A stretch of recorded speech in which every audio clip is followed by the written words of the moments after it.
അപ്പോൾ ഞാനൊരു പുതിയ ഫയൽ എടുത്തു അതിൻ്റെ അകത്തൊരു ഡീഫോൾട്ട് ആയിട്ടുള്ളൊരു ഡോക്യുമെൻറ്റ് നമുക്ക് ക്രിയേറ്റ് ചെയ്യാം.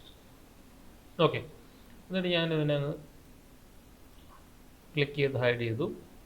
ഓക്കെ, അതിനുശേഷം നമുക്ക് ഇതിൻ്റെ അകത്തുനിന്ന് ഒരു ലൈൻ ടൂൾ എടുക്കാം. Line segment tool. Okay, line segment tool എടുത്ത് വരയ്ക്കുമ്പോൾ നമ്മൾ ഷിഫ്റ്റ് ഹോൾഡ് ചെയ്ത് വരച്ചു കഴിഞ്ഞാൽ പെർഫെക്റ്റ് ആയിട്ട് എന്തായിരിക്കും, ഒരു സ്ട്രെയിറ്റ് ലൈൻ ആയിരിക്കും. അപ്പോൾ അതിൻ്റെ അകത്ത് എന്തായിരിക്കും, സ്ട്രോക്ക് ആയിരിക്കും. കാരണം എന്താണ്, ലൈൻ അല്ലേ, അപ്പോൾ അതിനകത്ത് ഫില്ല് കാണത്തില്ല, സ്ട്രോക്ക് ആയിരിക്കും. ഞാൻ അതിനൊരു ബ്ലൂ കളർ കൊടുത്തു. അതിനുശേഷം ഇതിനെ സെലക്ട് ചെയ്തിട്ട് ഞാൻ എൻ്റെ സ്ട്രോക്കിനെ സ്വല്പം ഒന്ന് ഇൻക്രീസ് ചെയ്യുക. വളരെ ഇൻക്രീസ് ചെയ്യേണ്ട ആവശ്യമില്ല. ഫില്ല് വേണ്ട, ഫില്ലിനെ റിമൂവ് ചെയ്യുക, സ്ട്രോക്ക് മാത്രം. ഓക്കെ, സ്ട്രോക്കിൻ്റെ കളർ ഏതാ, ബ്ലൂ കൊടുക്കാം നമുക്ക്. ഓക്കെ ഫൈൻ, ബ്ലൂ കൊടുത്തു. 3 ഇത് വേണ്ട, 1.5 വല്ലതും മതി. വളരെ തിന്നായിട്ടുള്ളൊരു ലൈനാണ് നമ്മൾ ചെയ്യുന്നത്. ഓക്കെ, ഇനി ഇതിനെ സെലക്ട് ചെയ്തിട്ട് മൊത്തത്തിൽ നമുക്കതിനെ ചെറുതാക്കാം. ഫൈൻ, ചെറുതാക്കി കഴിഞ്ഞിട്ട് നമ്മളിത് ഇങ്ങനെ സെലക്ട് ചെയ്തു, ഇവിടെ വെച്ചു. ഓക്കെ, അപ്പോൾ അതിൻ്റെ അലൈൻമെൻറ്റും കാര്യങ്ങളൊന്നും മാറില്ല. ഇവിടെ ജസ്റ്റ് ക്ലിക്ക് ചെയ്ത് ഇങ്ങോട്ട് മാറ്റിക്കഴിഞ്ഞാൽ നമുക്ക് കൃത്യമായിട്ട് കിട്ടും. ഓക്കെ, അതിന് ശേഷം നമ്മൾ ചെയ്യുന്നതെന്ന് പറഞ്ഞു കഴിഞ്ഞാൽ നമുക്ക് എഫക്റ്റിൻ്റെ അകത്ത് ഡിസ്ട്രോട്ട് ആൻഡ് ട്രാൻസ്ഫോം എന്ന് പറഞ്ഞൊരു ഓപ്ഷൻ ഉണ്ട്. ഏതാണ്, എഫക്റ്റിൻ്റെ അകത്ത് distraught and transform.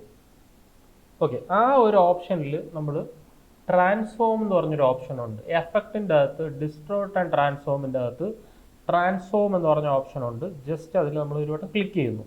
Okay, click ചെയ്യുമ്പോൾ അതിൻ്റെ അകത്ത് മെയിനായിട്ട് വരുന്നതെന്ന് പറഞ്ഞാൽ scale, move, rotate, then transform object, അങ്ങനെയുള്ള കുറച്ച് കാര്യങ്ങളാണ്. അപ്പോൾ നമ്മൾ ഈ കാണുന്നതിൻ്റെ പേരാണ് എന്താണ്, പോയിന്റ്, പിവോട്ട് പോയിന്റ്. അപ്പോൾ നമ്മളിവിടെ ക്ലിക്ക് ചെയ്ത് കഴിഞ്ഞാൽ ഇതിൻ്റെ പോയിന്റ് താഴേക്ക് വരും. ഇവിടെ പ്രിവ്യൂ ഓണാക്കിയാൽ നമുക്കത് അറിയാൻ പറ്റും. ഇവിടെ ഇങ്ങനെ ക്ലിക്ക് ചെയ്തിട്ട് തൽക്കാലം ഇപ്പോൾ നമ്മൾ ഏറ്റവും താഴെയാണ് പിവോട്ട് പോയിന്റ്, മീൻസ് ഇവിടെയാണ്. ഓക്കെ, ഒന്നുകൂടെ ഞാൻ സൂം ചെയ്യാം. ഓക്കെ, അപ്പോൾ ഇതാണ് പിവോട്ട് പോയിന്റ്. പിവോട്ട് പോയിന്റ് എന്ന് പറയുന്നത് മിഡിലായിരിക്കും നോർമലി ഇരിക്കുന്നത്. അപ്പോൾ നമ്മളതിനെ ജസ്റ്റ് ക്ലിക്ക് ചെയ്ത ശേഷം നമുക്ക് അഡ്ജസ്റ്റ് ചെയ്യാൻ പറ്റും പിവോട്ട് പോയിന്റ്. അപ്പോൾ എഫക്റ്റിൻ്റെ അകത്ത് ഡിസ്റ്റോർട്ട് ആൻഡ് ട്രാൻസ്ഫോമിൻ്റെ അകത്ത് ട്രാൻസ്ഫോം എടുക്കുക, അതിൻ്റെ അകത്ത് എന്ത് ചെയ്യുക, പിവോട്ട് പോയിന്റിനെ താഴേക്ക് കൊണ്ടുവയ്ക്കുക. ഫൈൻ, അതിനുശേഷം നമ്മൾ ഇതിൻ്റെ അകത്ത് ആംഗിൾ ചെറുതായിട്ടൊന്ന് കറക്റ്റ് നോക്കിയാൽ നമുക്ക് അറിയാൻ പറ്റും. കണ്ടോ, ഇപ്പോൾ എവിടെ ഇരുന്നാണ് ഇത് കറങ്ങുന്നത്, ഈ പോയിന്റ് അല്ലേ. അപ്പോൾ നമ്മൾ മിഡിൽ വെച്ചാലോ, കണ്ടോ പോയിന്റ് ഇവിടെ വന്നു. ഓക്കെ, ലെഫ്റ്റിൽ വെച്ചാലോ ലെഫ്റ്റ് സൈഡിലായിരിക്കും ആ ഒരു പോയിന്റ്, റൈറ്റിലാണെങ്കിൽ റൈറ്റിൽ. ഓക്കെ, അപ്പോൾ നമ്മൾ ഒബ്വിയസ്ലി ഏതായിരിക്കും, ഇതാണ് നമ്മുടെ ഒരു പോയിന്റ് എന്ന് പറയുന്നത്. അപ്പം നമുക്ക് ആ ഒരു 20 വെച്ചതിന് ശേഷം, 20 വേണമെന്നില്ല, നമുക്കൊരു 10 ആക്കിയാലും കുഴപ്പമില്ല. 10 ആക്കിയിട്ട് നമ്മൾ ടാബ് അടിക്കുക കേട്ടോ, 5 അടിച്ചിട്ട് ടാബ് അടിക്കുക. ടാബ് അടിച്ചാൽ നമുക്ക് അറിയാൻ പറ്റുള്ളൂ എന്താണ് ആക്ച്വലി സംഭവിച്ചതെന്നുള്ള കാര്യം. ഓക്കെ, മീൻസ് എന്താണ്, ടാബ് അടിച്ചു കഴിഞ്ഞാൽ എന്ത് പറ്റും, അത് രജിസ്റ്റർ ആവും, ഒരു വാല്യൂ രജിസ്റ്റർ ആവും. അതിനുശേഷം നമുക്ക് കോപ്പീസ്, അപ്പോൾ എനിക്ക് ഇത്രയും അകലം മതി, ഞാൻ 3 കൊടുത്തു കഴിഞ്ഞാൽ അത്രയും അകലം എനിക്ക് വരത്തുള്ളൂ കേട്ടോ, ചെറിയൊരു അകലം മാത്രം. ഇനി ഞാൻ ചെയ്യുന്നതെന്ന് പറഞ്ഞാൽ നമ്പർ ഓഫ് കോപ്പീസ്, ആംഗിൾ എത്രയാണ്, 3. നമ്പർ ഓഫ് കോപ്പീസ് നമുക്ക് മാക്സിമം നമുക്ക് എത്ര കൊടുക്കാം, ഒരു 5 കൊടുത്തെന്ന് വെച്ചോ. ഓക്കെ, കണ്ടോ 5 കോപ്പീസ് എത്ര അകലത്തിൽ വന്നു, 3 അകലത്തിൽ വന്നു. 3 എന്നുള്ള 5 ആക്കി കഴിഞ്ഞാൽ എന്ത് പറ്റും, കണ്ടോ അകലം മാറിയത് കണ്ടോ. ഇനി 10 ആണെങ്കിൽ എന്ത് പറ്റും, ഡിസ്റ്റൻസ് കൂടും.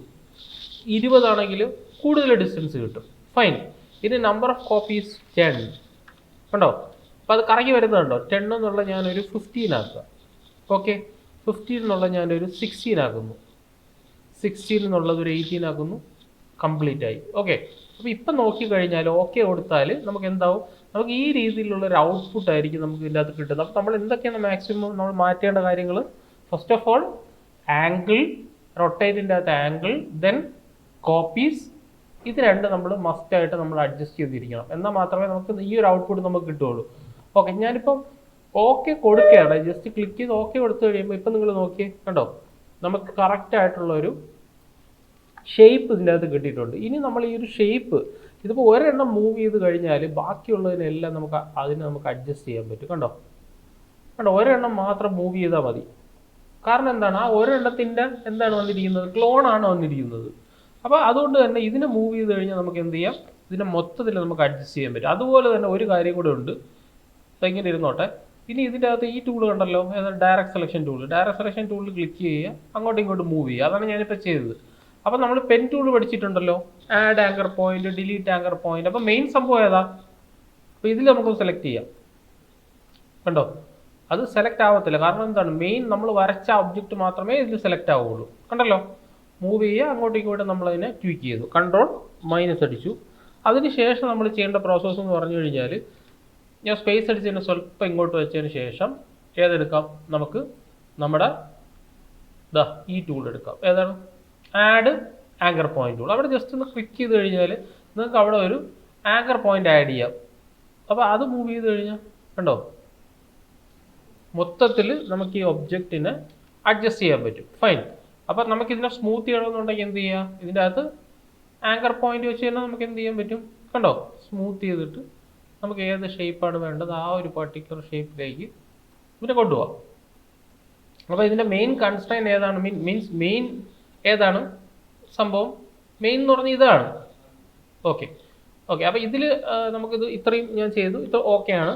അപ്പോൾ നമുക്ക് എന്ത് ചെയ്യാം, ഇതിൻ്റെ അകത്ത് വേറൊരു കളർ കൊടുത്ത് നോക്കാം. സ്ട്രോക്ക് മാറ്റുക, വേറെ ഏതെങ്കിലും കളർ കൊടുത്താൽ കണ്ടോ ഇങ്ങനെ ഇരിക്കും അത്. അപ്പോൾ കുറച്ചും കൂടെ ലൈറ്റ് ആയിട്ട് കഴിഞ്ഞാൽ നമുക്ക് കുറച്ചും കൂടെ ഒരു ഫീൽ കിട്ടും. മീൻസ് ഈ സ്ട്രോക്കിനെ ഞാൻ 0.5 കൊടുത്തു, കണ്ടോ. ഇനി നോക്കിയേ,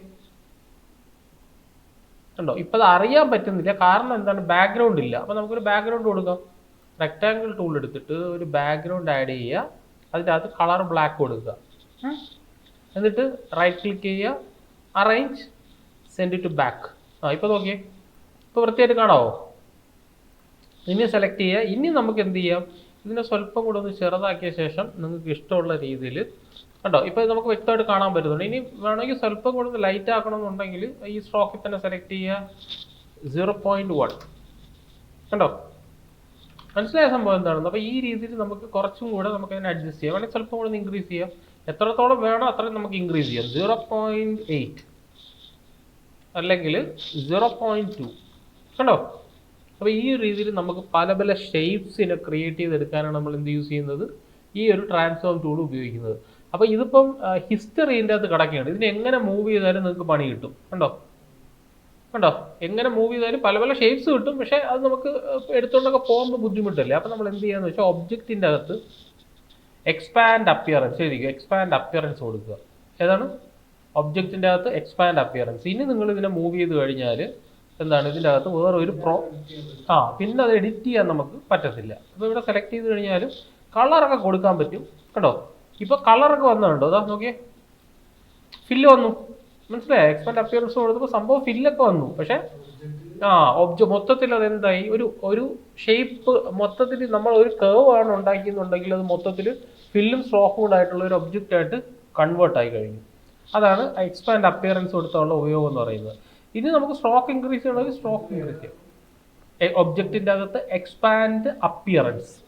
ഇനി നിങ്ങൾ നോക്കിയേ, കേട്ടോ, നമ്മൾ സാധാരണ ഒരു ലൈനിൽ തുടങ്ങി നമ്മൾ എന്താക്കി അതിനെ ഒരു കംപ്ലീറ്റ് ഒബ്ജക്റ്റ് ആയിട്ട് കൺവേർട്ട് ചെയ്ത് കൊണ്ടുവന്നു.